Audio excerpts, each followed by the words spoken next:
Tyler, good morning. So we're at the end pretty much of the first half, looking ahead to the second, and it seems like guidance and the overall economy are going to be an issue here, even for these defensive software names. So how stable, how confident does the guidance have to be that they can sort of weather whatever we got coming?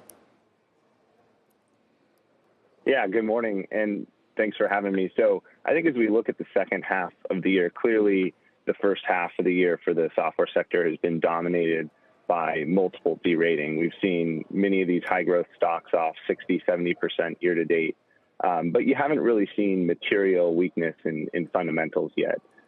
Quarters have generally been above guidance range with a few exceptions. We think as we look at the second half of the year, the market is likely to be volatile in the software sector, but it's going to be more driven by estimate revisions rather than the multiple corrections. And so as we think about the sector, companies that have exposure to large enterprise IT budgets that have weathered the storm through previous downturns and have real platforms, multi-products that they can sell, pricing power, we think those things are going to be very important as we think about the second half. So ServiceNow, Microsoft, those are at the top of our list in terms of our preferred names here in the near term.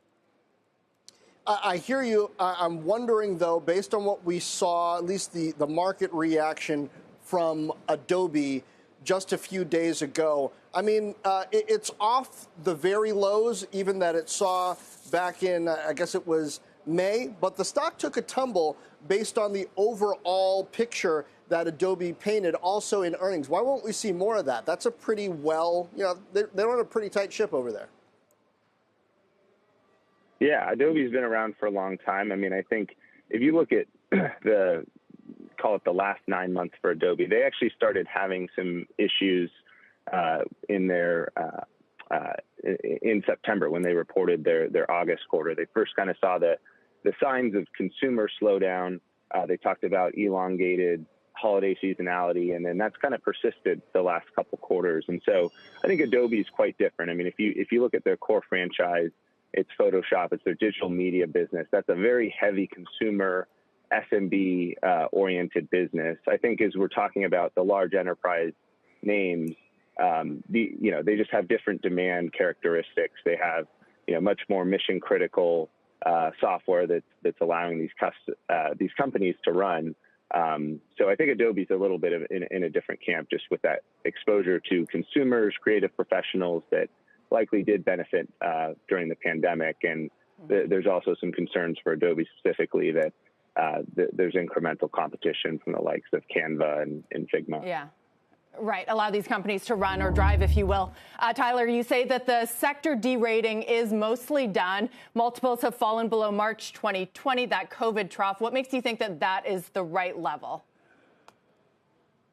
Yeah, so it's interesting. If we put out some work last week where we kind of looked at a measure of high growth multiples relative to the 10-year interest rate. And what we've seen thus far is a very strong correlation this year between rising rates and kind of falling valuations. Now, as you look at the 10-year today, we're hovering in the low threes. Citi's in-house forecast is actually for the 10-year to finish in the high twos. I think 2.75 is Citi's year-end target. So clearly, if we do go to a rate much higher than 3, I think there could be more valuation downside. But I think so far the valuation correction, at least, has mostly been driven by kind of this macro rotation and 10-year interest rate dynamic.